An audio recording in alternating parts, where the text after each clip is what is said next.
zarasli grlo. Jai Shri Prabhupada ki jai.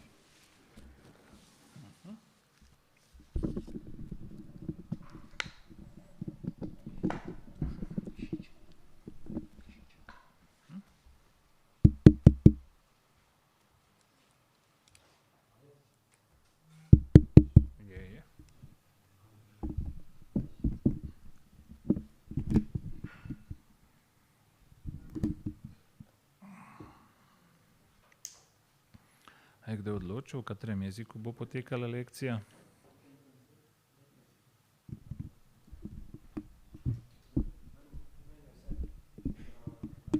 Ja, meni tudi vseeno. Kaj? V angleščini. Kaj bo prevajal v angleščino ali bo prevajal v slovenščino?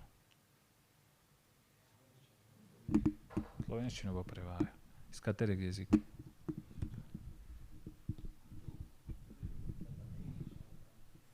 Ok.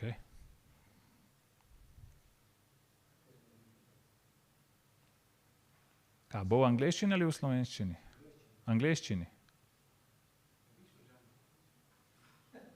Ok. Check. Ahoj, ahoj. Ok, se zdi, da lekcija bo potekala v angleščini in bo prevod. A prevod tudi gre na internet? Ne. Se opravičujemo vsem baktama, kateri bi rad slušali lekcijo v slovenščini ali hrvaščini ali dalmatinščini. Po danes bo v angleščini. Beremo iz Srimad Bhagavatama. No, we are reading from Srimad Bhagavatam, first canto, titled Creation. 9th chapter, titled The Passing Away of Bhishma Deva in the Presence of Krishna. That's the title.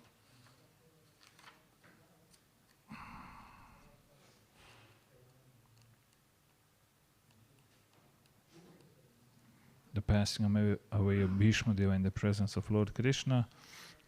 Verse 40.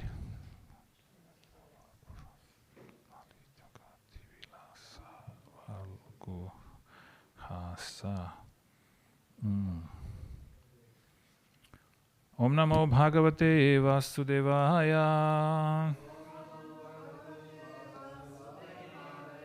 Om Namo Bhagavate Vasudevaya. Om Namo Bhagavate Vasudevaya.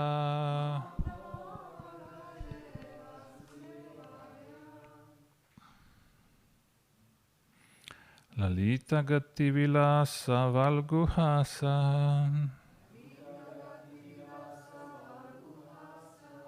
Pranaya Nirikshana Kalpito Rumanaha.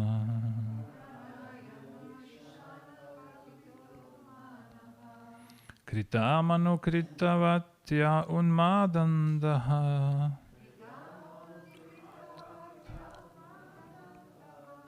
Prakritim Agankila Yasya Gopavadvaha.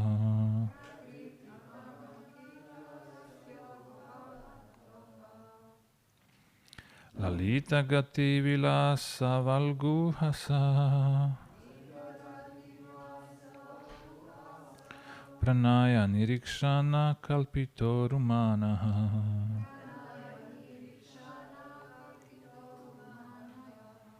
Kritamanu Kritavatya Unmadanda.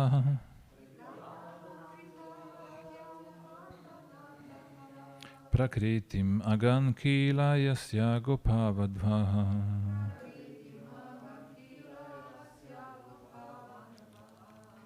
Prabhus.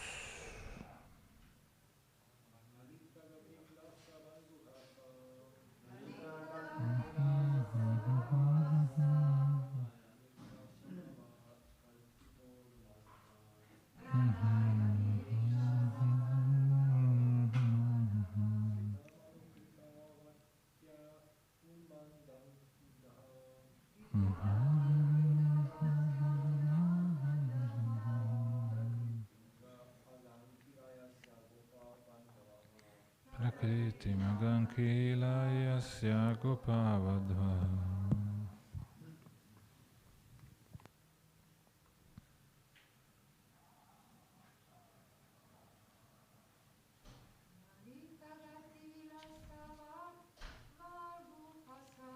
Lalita.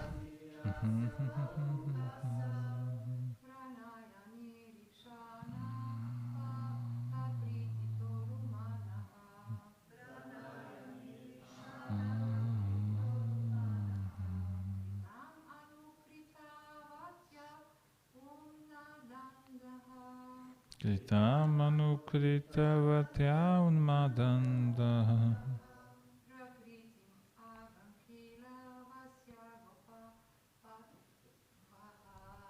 Prakriti magam kila yasya gopavadaha. Lalita, attractive. Gati, movements. Vilasa, fascinating acts. Valguhasa, sweet smiling.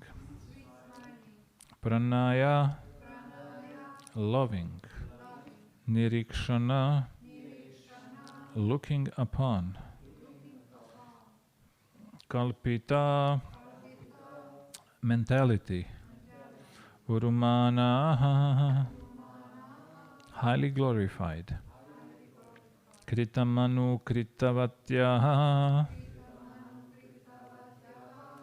in the act of copying the movements. Unmada andhaha, gone mad in ecstasy. Prakritim, characteristics. Agan, underwent.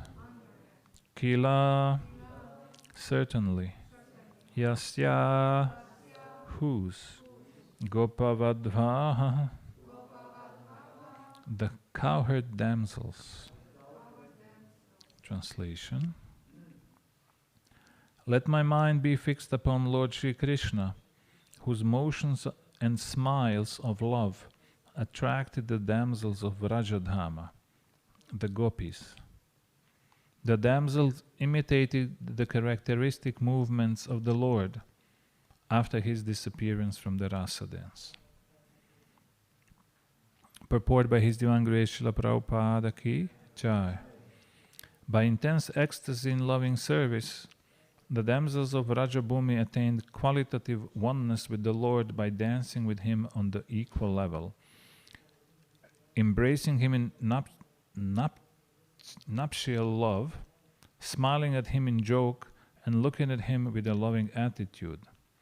The relation of the Lord with Arjuna is undoubtedly praiseworthy for devotees like Bhishma Deva, but the relation of the gopis with the Lord is still more praiseworthy because of their still more purified loving service. By the grace of the Lord, Arjuna was fortunate enough to have the fraternal service of the Lord as chariot driver, but the Lord did not award Arjuna with equal strength. The gopis, however, practically became one with the Lord by attainment of equal footing with the Lord. Bhishma's aspiration to remember the gopis is a prayer to have their mercy also at the last stage of his life. The Lord is satisfied more when his pure devotees are glorified, and therefore Bhishma Dev has not only glorified the acts of Arjuna, his immediate object of attraction, but has also remembered the gopis who were endowed with unrivaled opportunities by rendering loving service to the Lord. The gopis' equality with the Lord should never be misunderstood to be like the Sayujya liberation of the impersonalist. The equality is one of perfect ecstasy, where the differential conception is completely eradicated, for the interests of the lover and the beloved become identical. Lalita gati vilasa valguhasa pranaya nirikshana kalpitorumanaha kritamanu kritavatya unmadanda prakritim agan kila yasya gopavadva.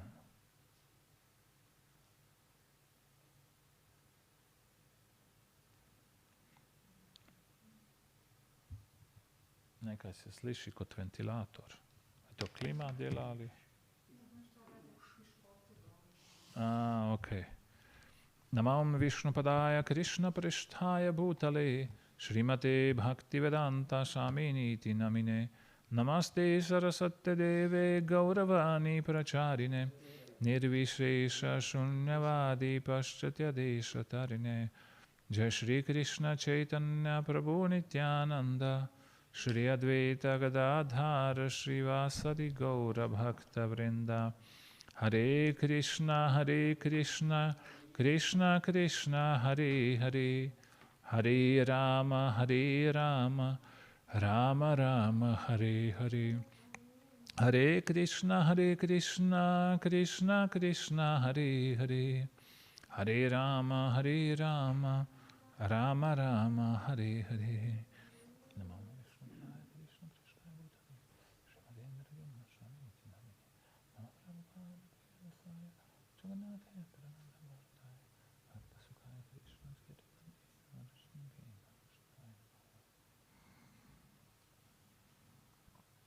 All right, so here we have several different rasas in the purport. In the verse, Bhishmadeva is glorifying the gopis before he was glorifying Arjuna, Krishna's friend, and now he's glorifying gopis, who are Krishna's paramours, not wives. Parakia and Swakiya, two types of romantic love. Swakiya is marital and Parakia is extramarital. Although there are some scriptures which describe the marriage of Krishna and the gopis, still Gaudiya Vaishnavas put different emphasis. So we have Bhishmadev, who has chivalry rasa, Yuddhavira with Krishna, one of the 7 secondary rasas. Then we have Arjuna, who has a fraternal relationship with Krishna, so they're friends, Sakhya rasa. And then we have gopis, who have romantic relationship with Krishna, which is Madhurya rasa in Sanskrit.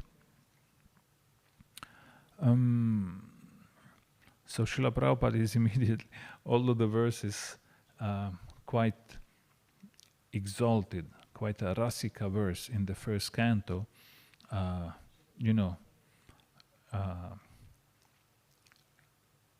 foreboding the Rasa Lila chapters in the 10th canto. So this is just an indication what's going to come later on. First canto is generally like that. It introduces the main characters and gives hints of what's going to happen later. And it's, really philosophical. So it establishes the solid foundation for building upon through the next 8 cantos until we reach the 10th one. And finally, as we reach the 10th canto, we have philosophically understood everything we need to understand in order to start hearing and studying Krishna Lila. So here is an indication of Madhurya Rasa, not an indication but clear statement of Madhurya Rasa, although there was no mention of the gopis in the previous 8 chapters. The first 3 chapters, Aswata Goswami and the sages in the Naimisharanya, the story of Bhagavatam. When is cursing of Parikshit? Was it earlier? No, it was a compilation of Srimad Bhagavatam, and Narada instructs Vyasadev.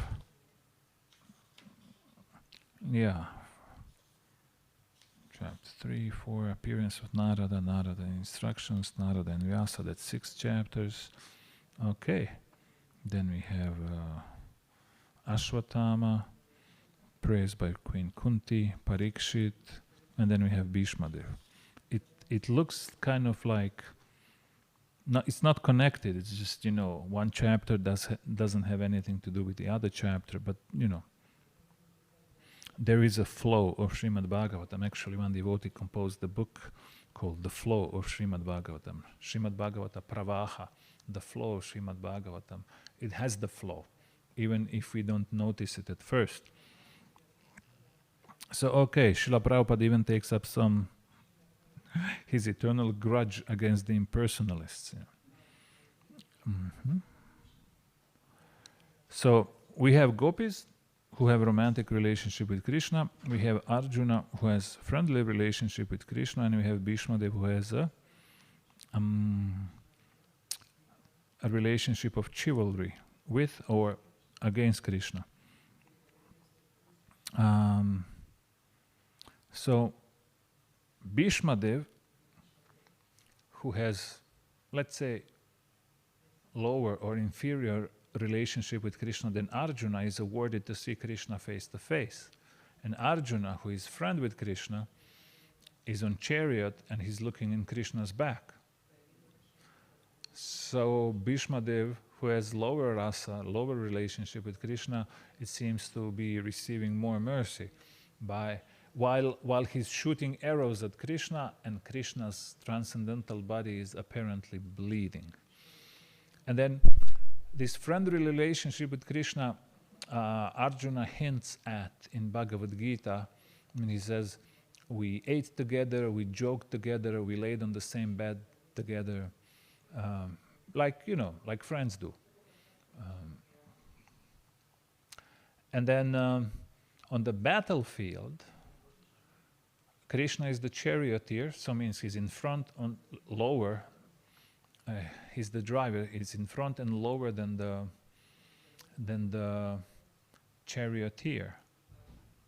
And then Arjuna is behind Krishna on a higher level, technically speaking.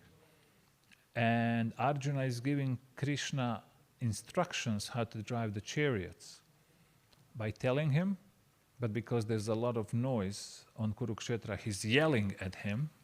So can you imagine yelling at Krishna? And not only that, because while shooting arrows and fighting with multiple opponents or enemies, Arjuna sometimes gives instructions to Krishna in which direction to go by kicking him with his foot. Can you imagine? You come to some battlefield and then your spiritual master says, I'm going to drive your chariot. And then one of the rules is that, you have to show the direction by kicking him. It's like, you kick him on the left side, you kick him on the right side. And it's like, you wouldn't do it to your spiritual master. You wouldn't do it to your father. You wouldn't do it to Krishna, but Arjuna is doing it to the Supreme Personality of Godhead, which indicates that their relationship goes beyond the mere godhood and into the friendship, close relationship. Because friends are on the same level. You can't be friend with someone who's higher or lower. You have to be, they are relatively on the same level. And Arjuna and Krishna are in a fraternal relationship. Friends, brothers, sisters. And friends can tell each other things, can open their hearts to each other, which they wouldn't do to some other people. And friends can complain to their friends and say, what's this behavior? Why did you behave like this yesterday? That was really stupid. Oh my God, you're such an idiot. You bum, you punk. Friends can say these things to each other. But if you don't have such a close relationship, then, sorry. Oh, you're such a baby. Imagine, can you say something like that to your spiritual master? Or your parents, maybe sometimes something, but, not generally. Parents are still the authorities, although there's a lot of love, but still they're kind of above. And then parents have some authority over children, whereas children don't have authority over parents. And then that's up until the age of 16, according to the Vedas. Then the discipline and the mere love stops, and from the age 16 on, parents should be friends with their children. Before that, no, forget about it.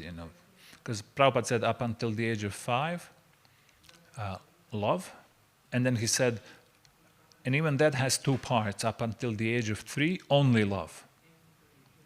He wants a toy, baby wants the toy, baby gets the toy. Baby wants the sweet, baby gets the sweet.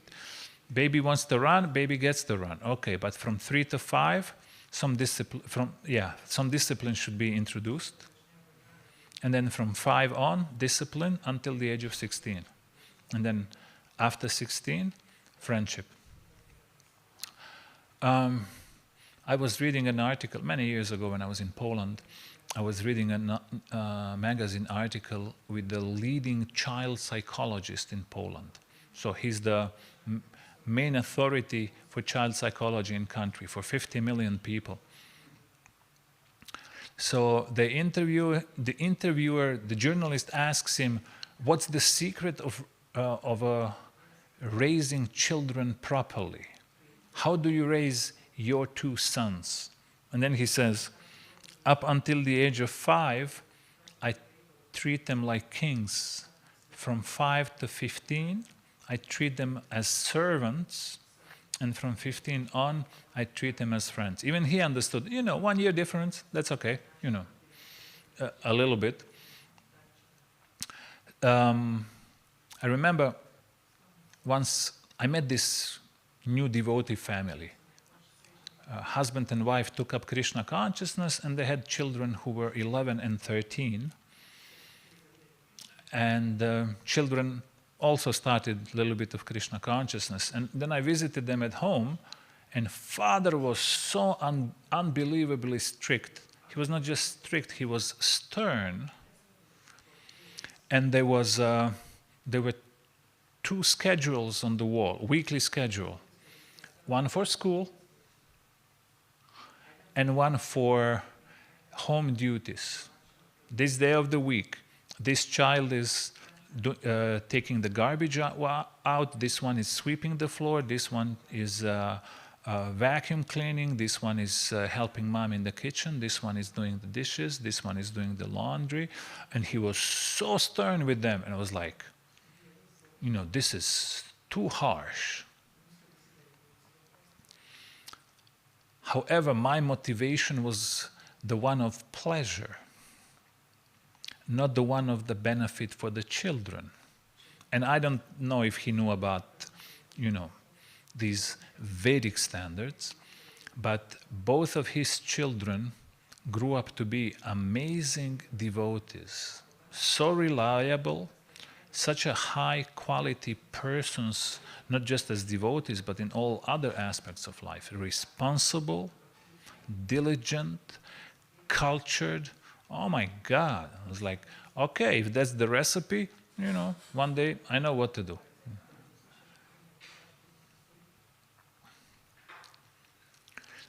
So after 16, friendship. Still parents retain some level of authority.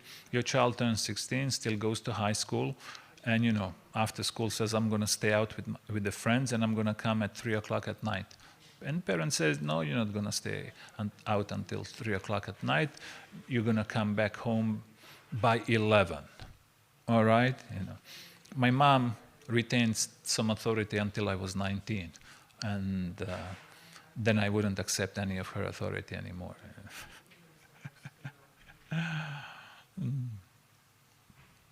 So, like that. So, Arjuna was really close with Krishna. They were friends. Although, in the beginning of Bhagavad Gita, he leaves this friendship aside and accepts Krishna as his spiritual teacher, so Krishna can teach Bhagavad Gita.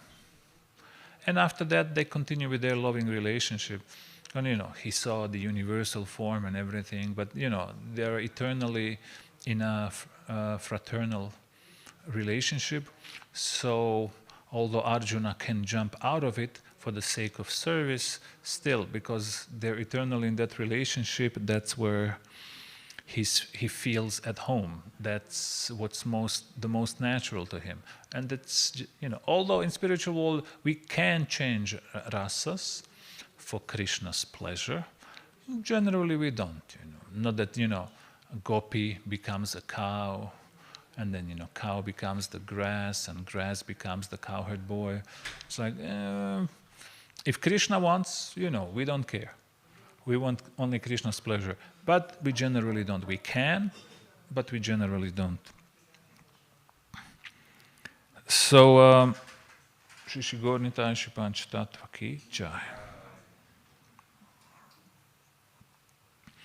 And then gopis are always praised as those having the highest love for Krishna, and that's why from the previous verse when Bhishma Dev glorified Arjuna, now he skips to gopis, because Krishna is here, Krishna is present in front of him, and he wants Krishna's blessings, so he praises his devotees. In one Purana, I think it is Adi Purana, Krishna says, the one who says is my devotee is not my devotee, but one who is the devotee of my devotees, he is my devotee. So Bhishma Dev is here glorifying devotees, first Arjuna and now the gopis. And Srila Prabhupada immediately goes into assaulting impersonalism, which was his one of his favorite pastime, assaulting impersonal. Radhanath Maharaj was telling, actually, we know Radhanath Maharaj's book, The Journey Home, and I've heard the story from his mouth many years before it was published. He visited us on the festivals in Poland, where I was serving at that time. He was supposed to deliver a morning lecture before leaving, and Bhagavatam lecture, and then Indradyumna Maharaj asked him, Maharaj, we were thinking, why don't you tell us the story of your life? I think devotees would enjoy hearing that. And Maharaj was like, oh no, it's like, but I'm your servant. So he said, and I have a friend who still has a recording, and there are details from that lecture that never made it into a book. So he was saying, he went to India and he was in the Himalayas studying books and doing meditation and fasting, and the books he had were impersonalistic books, Mayavadi books. And then he needed to extend his visa, so he came down from the Himalayas. He was walking all the way to Mumbai. And while he was in Mumbai, he was just walking down the streets, like apparently aimlessly.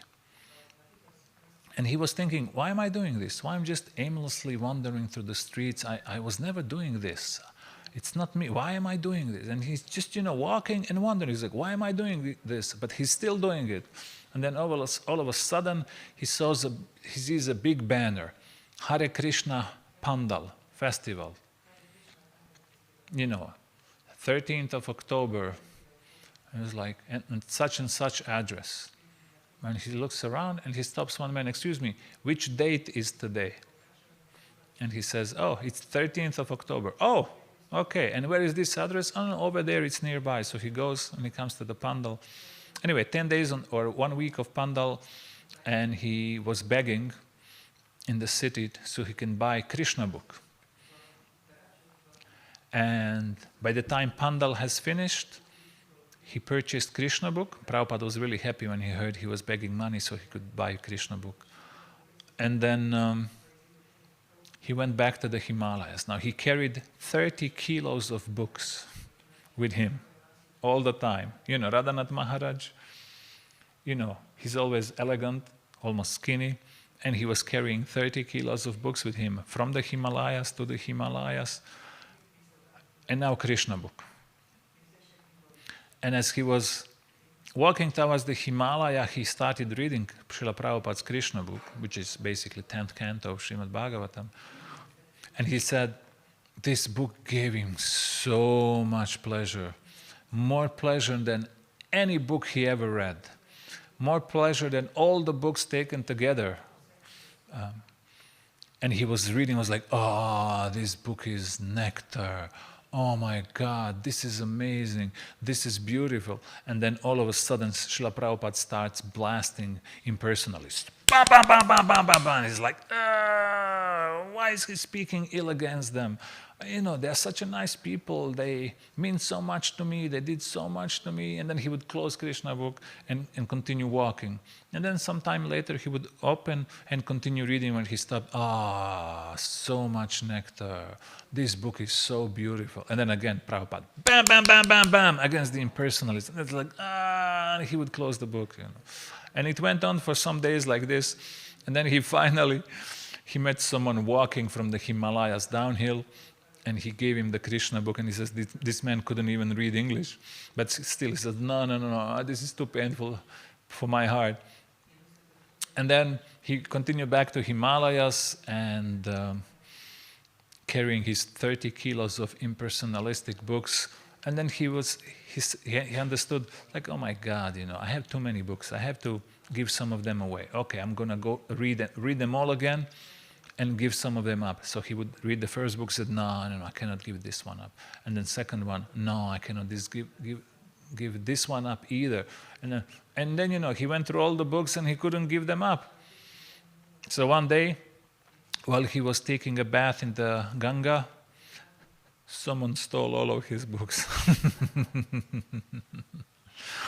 And then after that, he went traveling, and then he finally came to Vrindavan, where he met the devotees and Srila Prabhupada when they came later on. But Prabhupada really enjoyed smashing the impersonalists. You know, his eternal pastime.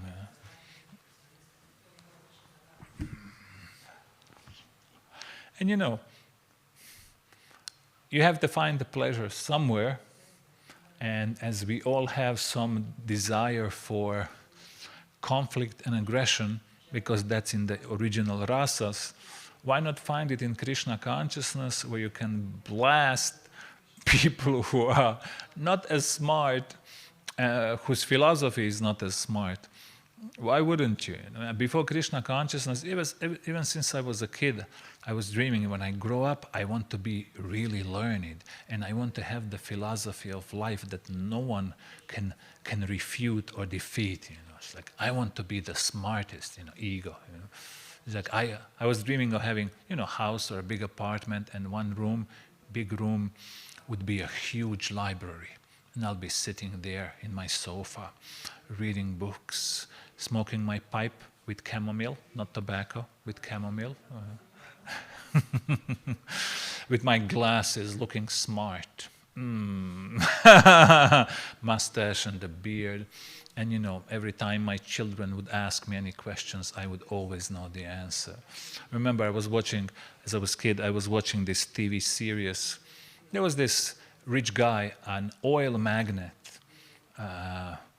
TV series was called Dynastia.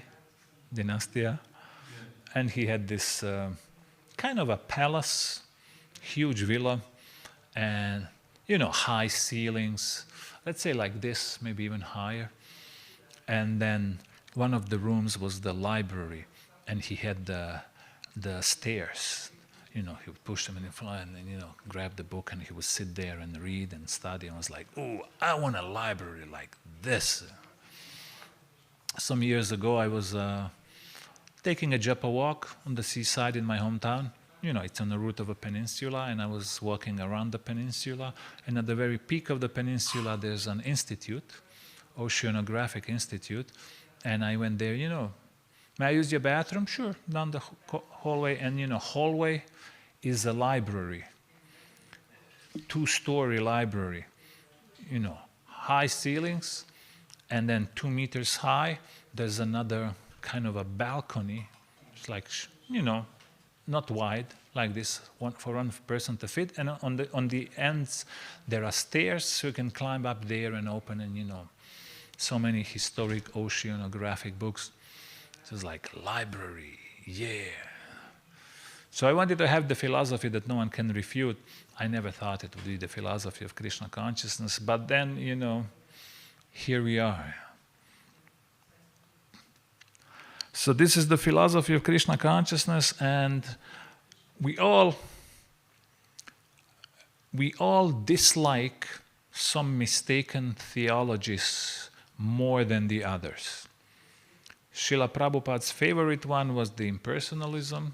There are two types of impersonal, Mayavad and Brahmavad. Mayavad means God is an illusion, there's no God, and Brahmavada means God does exist, but his highest form is impersonal, is, light, love, energy, and then when he comes to this world, he takes a form which is material.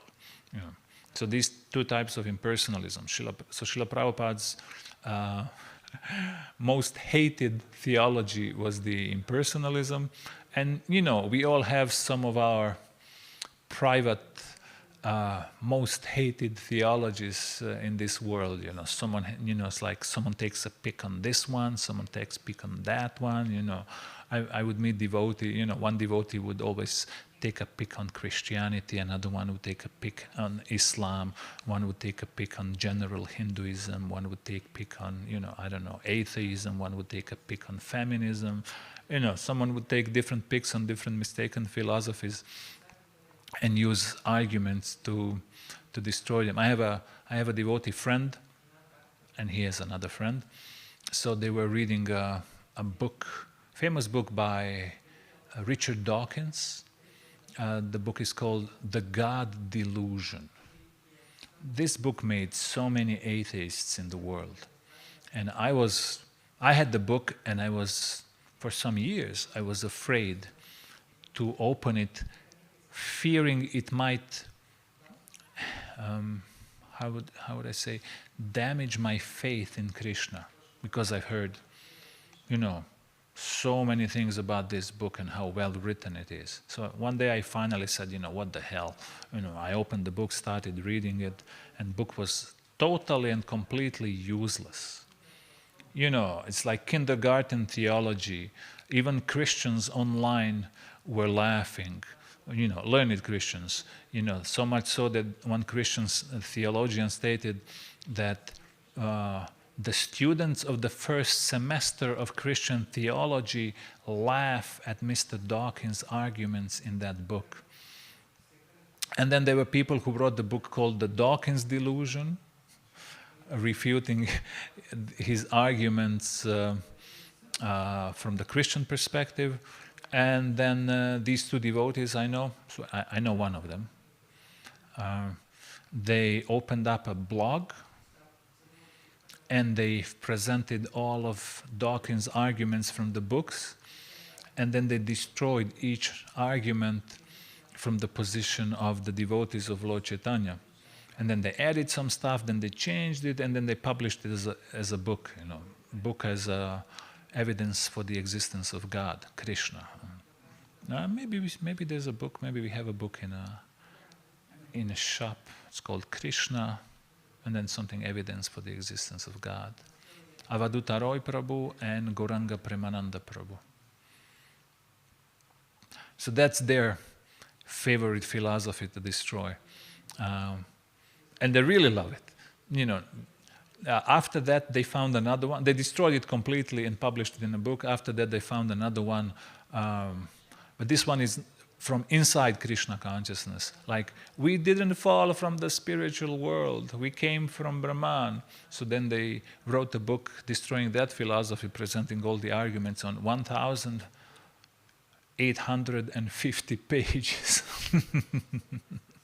But maybe someone should extract from Srila Prabhupada's books all of his statements about or against impersonalism. That would be an interesting book to compile. I guess it would be a book that would give a great pleasure to Srila Prabhupada's heart. A man has to have his hobby, something you indulge in and it gives you pleasure. Krishna conscious hobby, destroying impersonalism. Beautiful. Srila Prabhupada would just start talking about it. But there was this anecdote once that, not with impersonalism, but with atheism, Srila Prabhupada would sometimes have mock debates with his disciples. So he said to his disciples, he said, okay, you be the atheists and present atheistic arguments, and I'll be devotee and I'll try to refute them. So devotees started presenting atheistic arguments, and Srila Prabhupada destroyed them all. And then after that, Srila Prabhupada said, okay, now I'm going to be the atheists and you be the devotees. And then he destroyed them again. They didn't have the counter arguments. Srila Prabhupada was really good at debates, really good. Well, I guess he learned from, he had it in his nature, plus he learned some from his spiritual master, who was really good at debates. When he would meet with different people, Bhaktisiddhanta Saraswati, and people would present these mistaken philosophies, he would be able to philosophically dismantle them and ground them up into a pulver. So I really love it when Srila Prabhupada starts blasting the impersonalists, because it's like,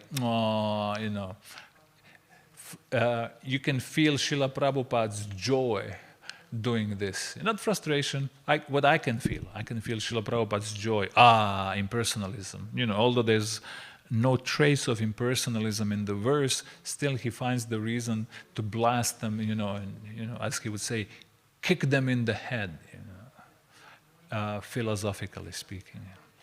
Anyway, questions, comments? Hare Krishna.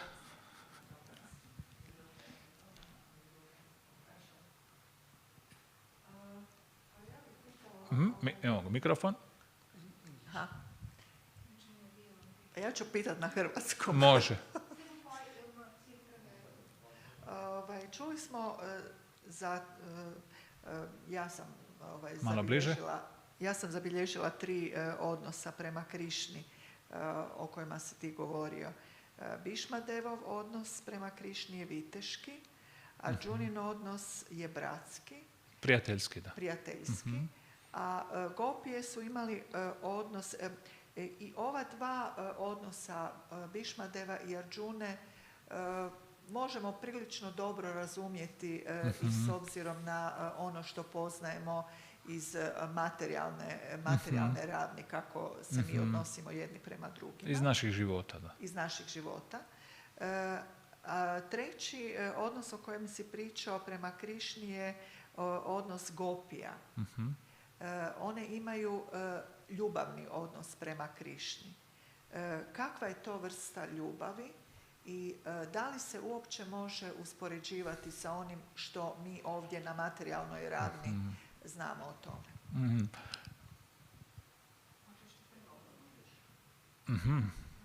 Okay, da previdim. Okay, so the question was the relationships Rasas mentions in the purport were chivalry, Bhishma with Krishna, friendship or fraternity of Arjuna with Krishna, and then romantic with gopis with Krishna. And can it be first 2? We have examples from our lives, but we can understand more quite easily. But can we compare something from our lives to relationship with Krishna, the romantic one? Well, if we were ever romantically in love, attracted to someone, we can understand to some degree. However, these rasas, as Srila Prabhupada explains, I think also somewhere else in the first canto, are original in the spiritual world, and here there are reduced, or there are reflections, so they are not in their fullness. So we have indications of how it will be, but the original is coming from up, down, not from down, up. So whatever we understand as the romantic relationship in this world, in, marital or extramarital, does not necessarily have to be the pure rasa. We have, someone was in a relationship, someone was married. I even know devotees who told me that before Krishna consciousness, they were extramarital lovers to married people. So there's that indication, but this is perversion, because whatever is the highest on a tree growing on the bank of the lake is lowest in the reflection. So somehow or other, we in the Christian Europe understand two relationship with God. Two relationship with God. One, God is the Father, so He's also the protector, and second, God is the punisher. So this is the general two relationships from the Abrahamic religions, all three of them, and all of their offshoots. Although Bhaktivinoda Thakur mentions the fraternity and also parenthood in these Abrahamic religions. He doesn't elaborate. He mentions particularly Islam and Christianity. He doesn't elaborate it. He doesn't elaborate upon it. He doesn't give the details, and I wasn't able how he noticed it. However, even in Christianity, there were saints who had a romantic relationship with God. Mother Mary, for example, she gave a birth to his son. So that's at least some kind. It may not be purely Madhurya Rasa. It may be mixed with something else, just like Lakshmi Devi. She has a romantic relationship with the Lord, but it's mixed with awe and reverence. It's mixed with Aishwarya. And then there were Saint Rosalind, Sveta Rožalija. She had a romantic relationship with God. Saint Teresa of Avila, Teresa Avilska. She even had visions of God, and the one that was the most intense and the longest was lasting for 1.5 hours, and God was male. She had the vision of heaven. God was a male, darker complexion, young, and there were no men there. He was just surrounded by ladies who loved him. So she had some romantic vision of God. And when you go to Latin America, there was a group of, let's say, 6 saints throughout the modern history, since the Christianity came throughout the last 500 years, who also had romantic relationship with God. So it would be interesting if someone would compile their writings and their life stories like Madhurya Rasa in Christianity, because there are some indications. Whatever we know in this life is something. However, what are the pure elements of that, we have to see from the scriptures and then, filter out.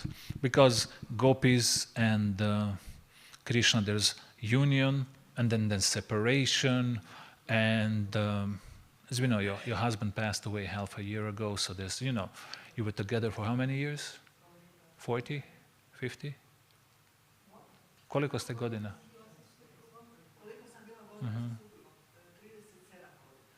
U braku. U braku. Plus još nešto prije. Okay. So that's romantic relationship.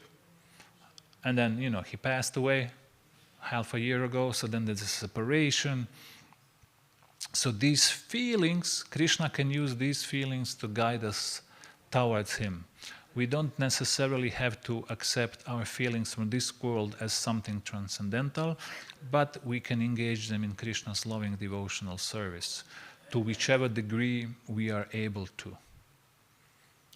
And just one thing for the end, Bhaktivinoda Thakur, when he was writing about rasas, he said, the parenthood, the friendship, these rasas were spread over the world by Muhammad, by Jesus, by Moses and Abraham. However, there was no Madhurya rasa, and very soon the Madhurya rasa brought by Lord Chaitanya is going to be spread all over the world.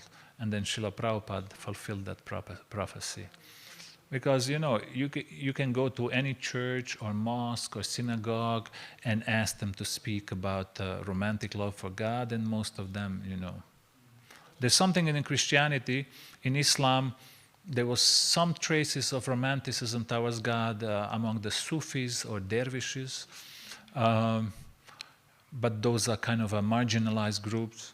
In Christianity, we usually hear about Jesus suffering, so that's Ghora rasa or Bibhatsaka rasa, and we hear motherly love, Jesus speaking about God the Father, Mother Mary and Jesus, motherly love, that's quite predominant in Christianity, whichever group of Christians one belongs to. In Islam, there's not much that female energy. Although Muhammad had 21 wives and Aisha was the most dominant and the most famous, still there's this feminine energy missing. In Christianity is there. In Judaism, there's something, women of the Torah, the Old Testament basically. But you come to Krishna consciousness, or anywhere in Hinduism, there's feminine energy everywhere. There's Radharani, there are Lakshmis, there are Gopis, there are queens of Dwaraka, there's Kunti, even, the wives of the demons, the wife of Dhritarashtra, the wife of Hiranyakashipu, so many of them, so much feminine energy, so there's a well balance. So I don't know if I answered your question. So whatever is in this world, romantic feelings we experienced in this world were not transcendental. However, they can be, when we remember them or experience them, their depths, the joy they gave us, the pain they gave us, the frustration they gave us. This can be an indication of how much more these feelings in relationship with Krishna can give us. And I'll just end the lecture with a quote from Saint Teresa. She had these ecstasies, and her mentor was a priest, or he was some higher priest in the church, who was not a nice guy. A cheap excuse for a religious man, and bad mentor. So she would tell him about these ecstasies coming from God, and he asked her one time, how do you know they're from God and not from devil? And she said, because devil can never give such a deep and profound pain. Ooh. That's deep. My God. Devil can never give such a deep and profound pain. It's like, ooh. Oh, that's an answer. That's an argument. Yeah, devil can never give such a deep and profound love, neither can he ever give such a deep and profound pain. So that's it. He can give only something shallow and superficial. All right. Grantaraj Srimad Bhagavatam ki jai, Srila Prabhupada ki jai, Samavita Bhakta Vrinda ki jai, Gaur Premanande, Hari Hari Bol.